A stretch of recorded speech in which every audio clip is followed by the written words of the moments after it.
Good afternoon, everybody. Dear Madam President, dear distinguished guests, on behalf of Tbilisi State University, I want to welcome you, and we are really pleased to have such a high-level guest at our university. Briefly about Madame Browser. She is the president of the Parliamentary Assembly of the Council of Europe since January 2014, president of the Alliance of Liberals and Democrats of Europe 2009-2014, and president of Committee of Culture, Science and Education 2008-2010.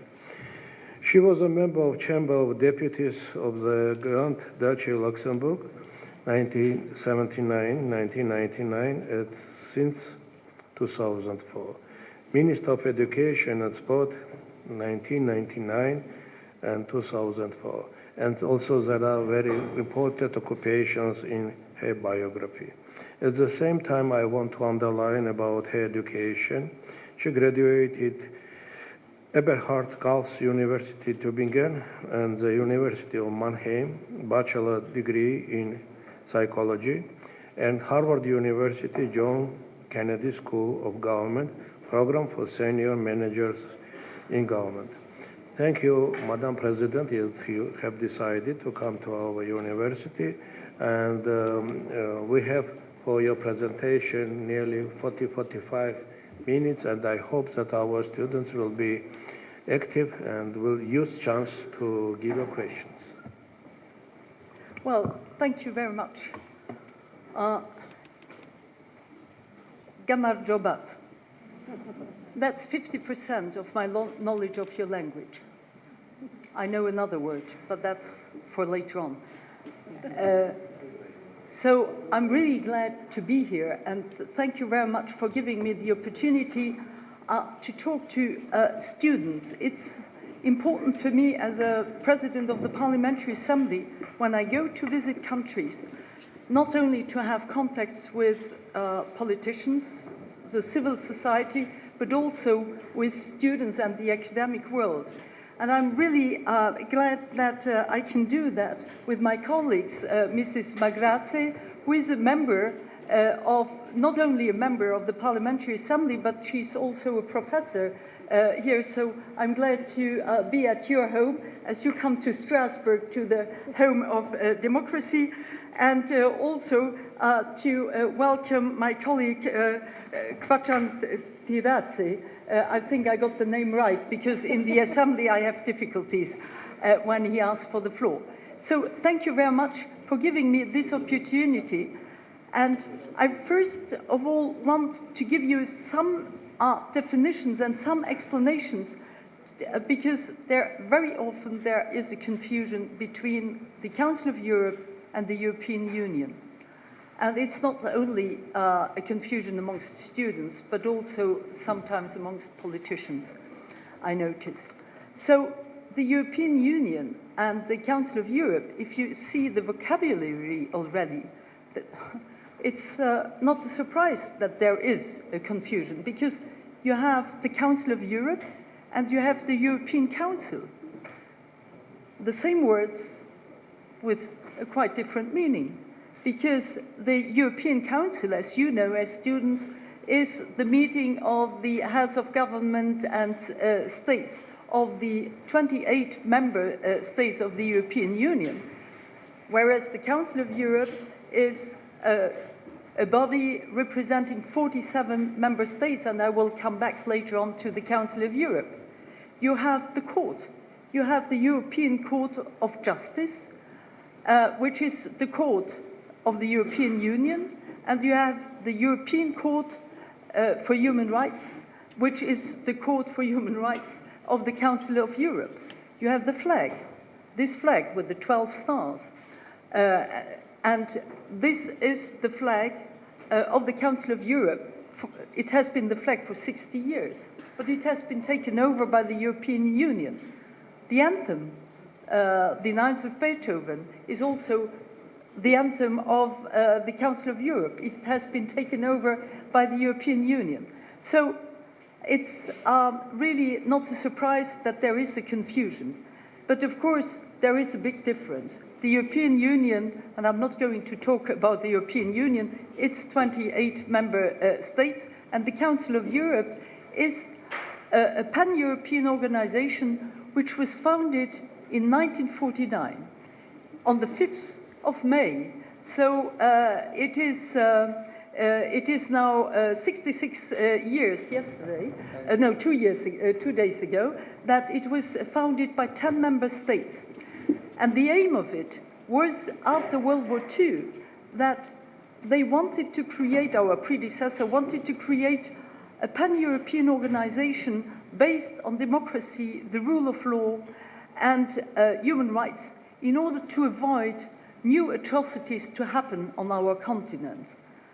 And so they said, we need a value-based organization, because after World War I, in fact, they managed, our predecessors managed to stop the war, but not to build peace.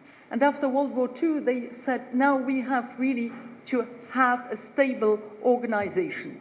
And that's how the Council of Europe was founded.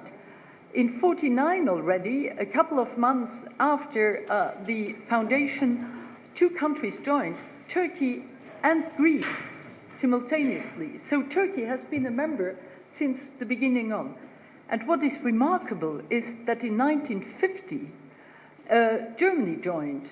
Germany, the enemy, Germany, where its Nazi regime committed all those atrocities in World War II, that they managed to sit together on a table and to have a common platform and to elaborate on the European Convention on Human Rights. And that should be also a lesson for us today, despite all the problems which are happening, that after you have to sit together in order to find solutions. But then the Council of Europe developed. We had 10 member states, then 12, then 13. But when the Iron Curtain fell, of course, all the countries of Eastern and Southeastern Europe could join. Today we are an organization of 47 member states, so all European countries are members, all European of the geographical Europe are members, with the exception of Belarus, because Belarus is not a democratic country, and as long as Belarus has the death penalty and is implementing death penalty, it's not acceptable for the Council of Europe that they join. And you have Kosovo, because Kosovo, the status is not recognized by every member state. And you have one state which has a very special status and which can't join as a country, that's the Vatican. They wouldn't reach the requirement of quotas, I think. Your university reached it because you have 50% of gender balanced in students and in professors, which is certainly not the case for the Vatican, but I'm not here to discuss about that. And the Council of Europe, now with 47 member states, it has a Secretary General who is leading the Council of Europe, and as an executive body, you have the Committee of Ministers. The Committee of Ministers is composed by the 47 ministers of foreign affairs, but they are represented in Strasbourg by their ambassadors. And then you have the European Court for Human Rights, which is important, which is the guardian, in fact, of the Convention on Human Rights. And you have other bodies like the Venice Commission. You are talking a lot of it because the Venice Commission, they are specialists in constitutional matters, and they give opinions to countries for constitutional reforms, for reforms on laws, in order to see whether those decisions which are going to be taken are in line with the standards of the Council of Europe. And you have also other bodies of the Council of Europe. And you have also a parliamentary dimension. And the parliamentary dimension is the Parliamentary Assembly of the Council of Europe, which I have the honor and the pleasure, but it's not always a pleasure, I can assure you, to chair. And there we have national parliamentarians. So all those who are coming to Strasbourg must be national parliamentarians. Myself, I'm a member of the National Parliament of Luxembourg. And I can tell you that you can be proud of your national delegation because they are very active, especially in committees. They are number 4 because we have a ranking. Everything's ranked, universities are ranked, students are ranked, so parliamentarians, they have a ranking as well. And there I can congratulate your delegation because you are ranked 4th among 47 countries for the attendance in committees. And they are very active also in the plenary. So the Council of Europe, what one should remember is that it is a value-based organization, and we are not based on geopolitics or on economy, and security is not in our mandate.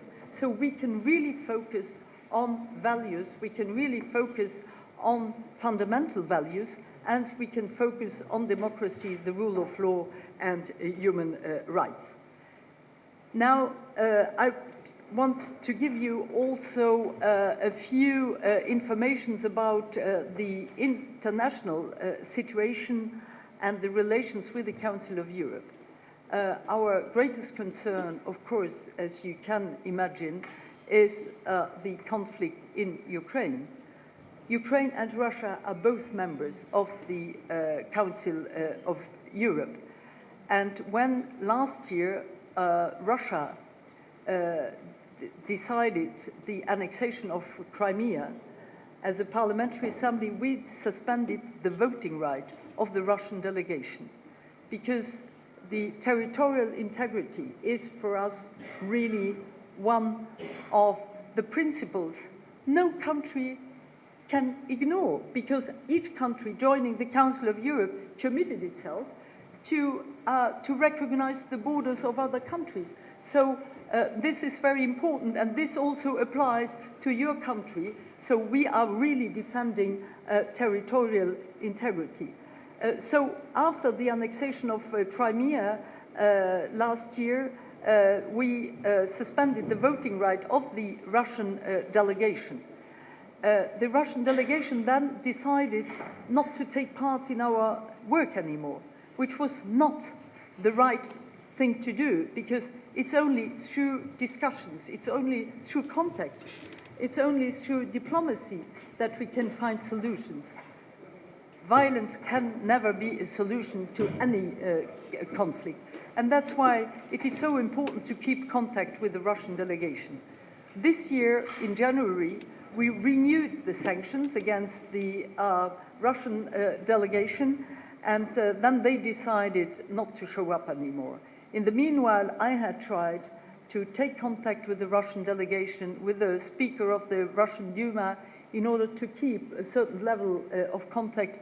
But unfortunately, now, well, the situation is such that we couldn't lift the sanctions. And on the other hand, but they decided not to have contacts with us anymore, which personally I regret.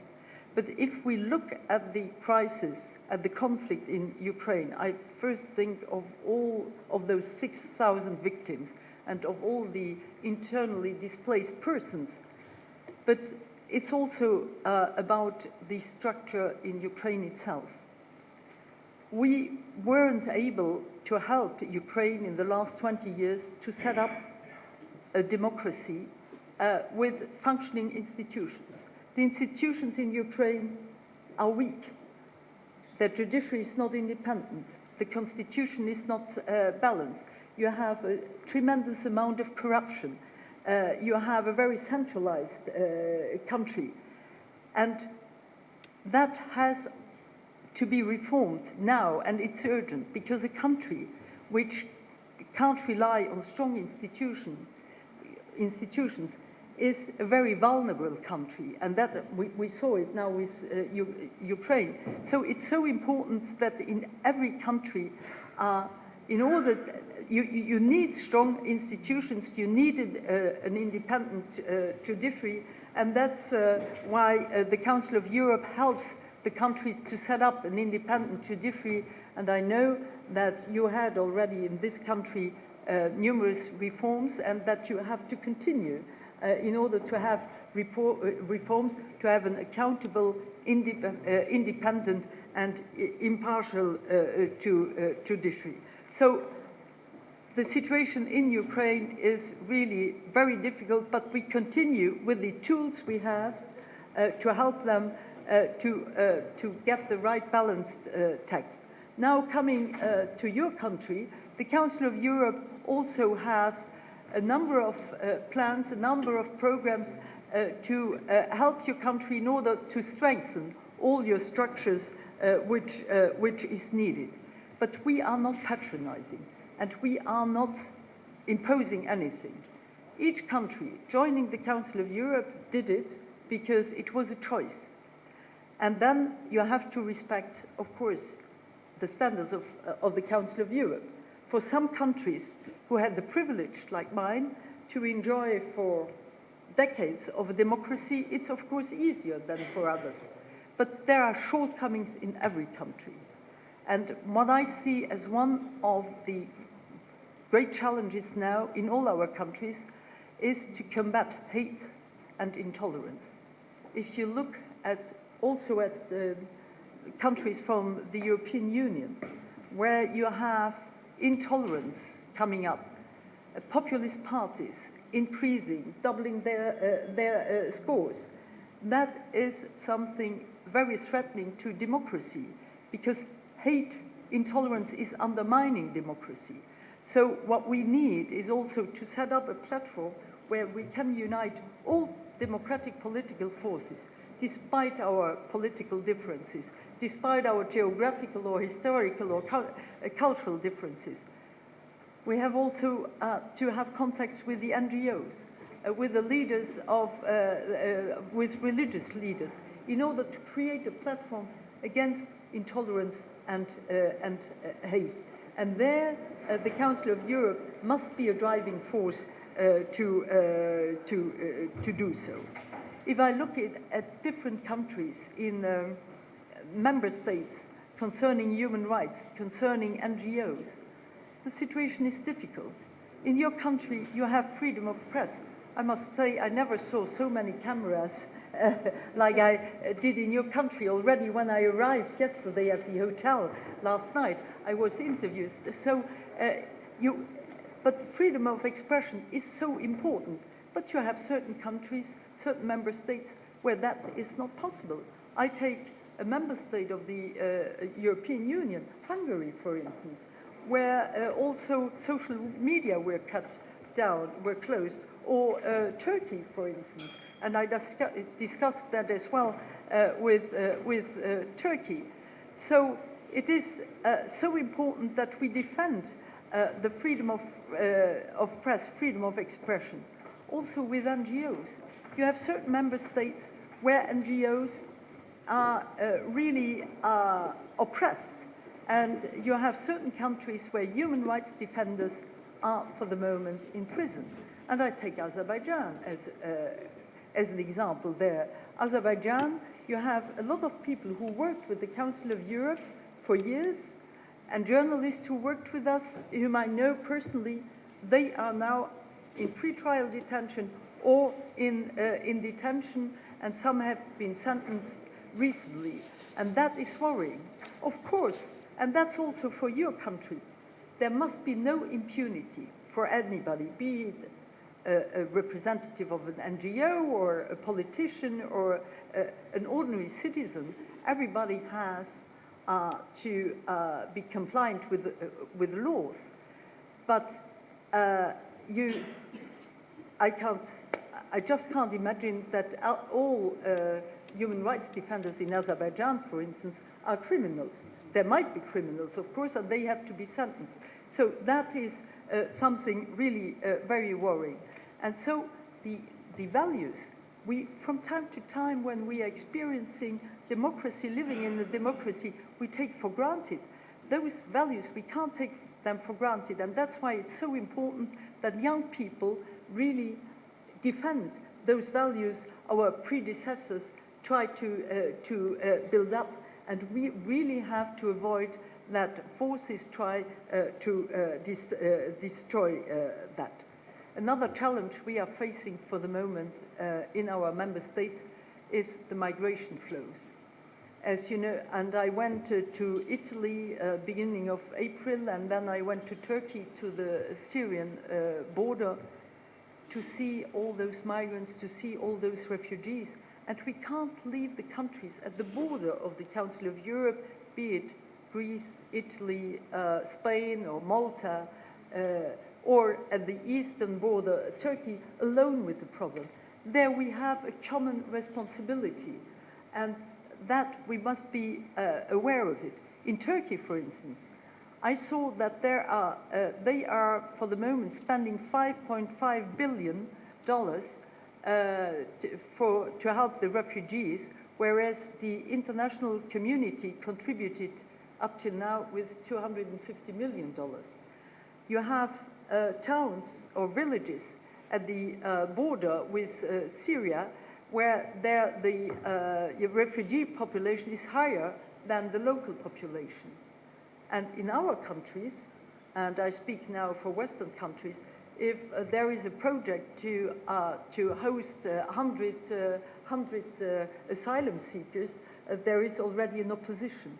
And there we really must get aware. We can't solve all the problems, but we must find a common solution, and we have a shared responsibility. One word, I started with the distinction between EU and Council of Europe, the cooperation with the EU. Of course, the cooperation with the EU is very important.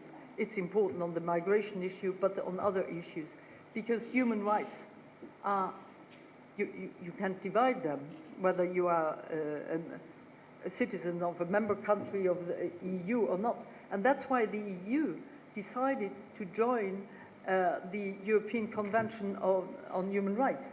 But there are so many problems, legal problems to do it, and I hope that they can sort it out rapidly. Personal relations are important, and that's why I have good relations as well with people from the European Commission as well as from the European Parliament, because we have to work together. And we have, at the Council of Europe, in order to promote all these ideas, we have also youth centers to do that, and we have one campaign which I want to mention, and I spoke about the No Hate Alliance, but we have also one campaign for young people, that is the No Hate Speech campaign, the No Hate Speech movement for young people, and you can find that on internet. So those are just in very short, because I don't have much time, and I want also to answer your questions. So those are a few words about what we are doing for the moment, and the situation is not easy, but you can't give up.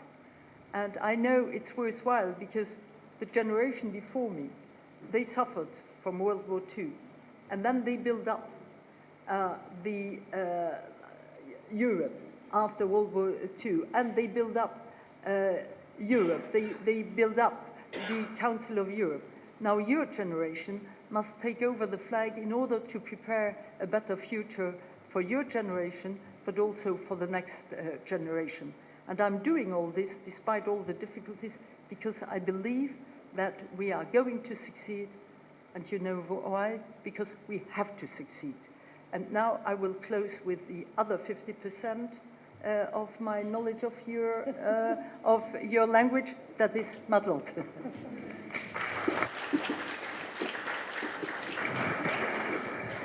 Dear students, I want to ask to give questions to Madam President. And please also present yourself.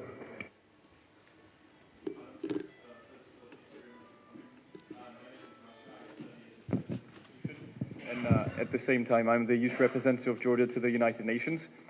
Just to let you know, in 2 weeks, we're organizing the very first Model Parliamentary Assembly of the Council of Europe in Tbilisi.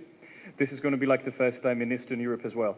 We're uniting 276 students and young people from schools from all around the country. We're bringing actually 90 young people from the regions. We start on the 23rd, and we would like to, establish the practice that Tbilisi will be annually hosting Model Parliamentary Assembly of the Council of Europe. And before that, TSU is a great help to us, and I would like to thank Mr. Papao for this, that we host lectures every week. We invite Council of Europe, we invite United Nations, we invite Minister of Foreign Affairs, and they come here and they meet with students and they talk to them about why Council of Europe is important and why Parliamentary Assembly is so special. This is just something I wanted you to know, that we young people are also trying to learn more about the Council of Europe, and maybe, who knows, in the future some people might end up being the representatives of the country to this institution. So thank you once again for coming and finding time for us. Thank you. Well, thank you very much, and thank you for all your commitment, because we need young people to be committed. And if you say that some are going to be in the Parliamentary Assembly, I hope in the near future, so I could welcome you, because in the mid-time future, I think I'm not going to be around, because you just heard my CV, and I started in politics in '79, so you were not born then. So at some time, I'm going to leave politics, but so hurry up so I can welcome you as new colleagues at the Parliamentary Assembly.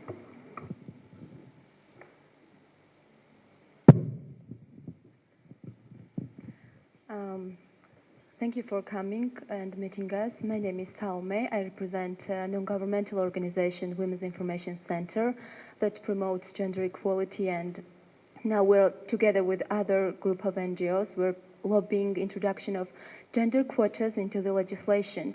So I would like to ask you, what do you think about this issue? And if you could name success examples of the countries where this mechanism has succeeded or failed, and what other measures would you recommend for promoting women's representation, especially on the legislative level, because out of 150 members of parliament, we now have only 17 women. Thank you. Well, as you can imagine, gender equality is one of the main topics also in the Parliamentary Assembly, and there you can see a difference in generations. I belong to that generation where there are not many women, and then the younger we get, the proportion of female representatives is increasing. So there is not one solution. In some countries, quotas helped. In others, they had very good scores without quotas. So it's very difficult to say, well, quotas is the solution. I think those women who have the chance to have a responsibility, they should also serve as a model role. I'm not saying I'm a model role, because then I would put too much pressure on myself. So I don't want to do that, because I make mistakes. Those who don't admit that they make mistakes, then it gets dangerous. But for instance, at the Council of Europe, we are so focused on gender balance. But on the other hand, I'm only in our 61 years of existence, I'm only the second woman of being a president of the Parliamentary Assembly. So that's not, that's not a very good record. But if I look here at university, that you have, as you told me, 50% of more than 50% of female teachers. The students, for the students, you have gender balance. I think it needs also time. What you have to avoid is that a woman gets an appointment just because of gender, or that a man, the other way around, just gets an appointment just because he has to fill in that gap. Competence, for me, is the most important, and also to commit and to trust and to have confidence in the competences. And there, a lot of training has to be done. Françoise Giroud, a French author, she wrote, equality will then, gender equality will be reached the day when mediocre women can also accede to posts of higher responsibility. So, that's the way to put it. So the best man for a job can be a woman, but from time to time it might also be a man. So you have to have a balanced approach, and there is no special advice I can give you. But to you personally, I would say continue to be committed. Madam President, if you allow me, I also want to make a brief comment. In Georgia, we have some different approach. Sometimes we promote, we support, not have a quantity but quality. For example, now we have strongest minister inside the parliament, which is the Minister of Defense, and she is Madame Fidasheli. So in post-Soviet space is the first time to having lady as a leader of such a huge and strongest institution. Any other questions, please? Yeah. First of all, thank you very much for coming. It's a great pleasure to be sitting here and listening to you. I'm a representative of European Youth Parliament, which is basically a model of European Union Parliament. And we're just debating and discussing global issues as well as European issues. And then we write resolutions to the problems in the way we think the best solutions would work. And recently we were dealing with the problem of high rates of unemployment in Georgia as well as in some states of European Union. Even after receiving the higher education, people are unable to find jobs and get employed. So if you could refer to this issue. Thank you. The economic situation, of course, is a matter of big concerns in all our countries. And if I look at the countries around you, and if I look at the economic performance of your country last year in 2014, and even in the beginning of this year, your performance were better than those of the neighboring countries. But despite that fact, the unemployment rate is too high, and I know that a lot of people are self-employed in your country, so it's difficult to have reliable statistics and to compare them. And especially what is really a matter of deep concern is youth unemployment. In different countries, it's up to 50%. And if young people don't have a perspective, then they are easily getting manipulated by foreign forces in order to combat the system, in order to destroy the democracies.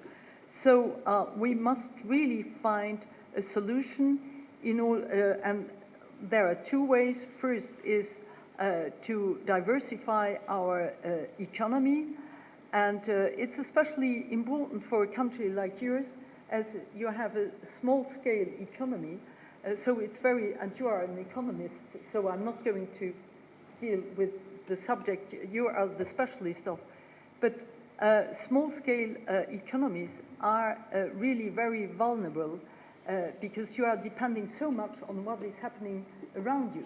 So we must have a diversified economy. And if I look at Europe on the whole, we have also a demographic problem.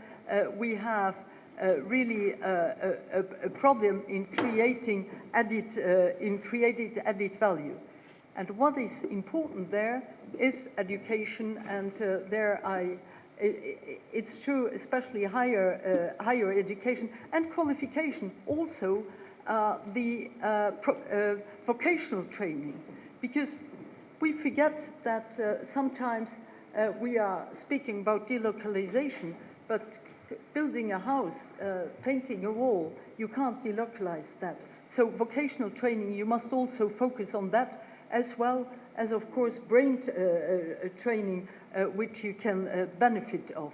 And so we really have in our countries to focus on economy, and I hope that now the plan of the EU, the big investment plan, is going to be launched, because it hasn't started yet, and that because if the EU has an economy which is progressing, that's also of the benefit for your country, of course, but on the other hand, we really have also to concentrate on education.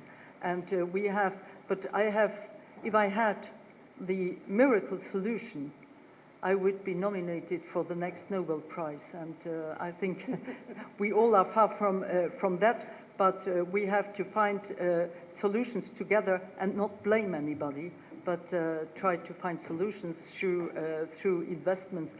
And what is important also for investments, that is to have a stable country, stable institutions, reliable institutions, in order to have those investments which are important in order for a country to develop. Yes. You know what Unfortunately, I have to leave. yes, only time for one question.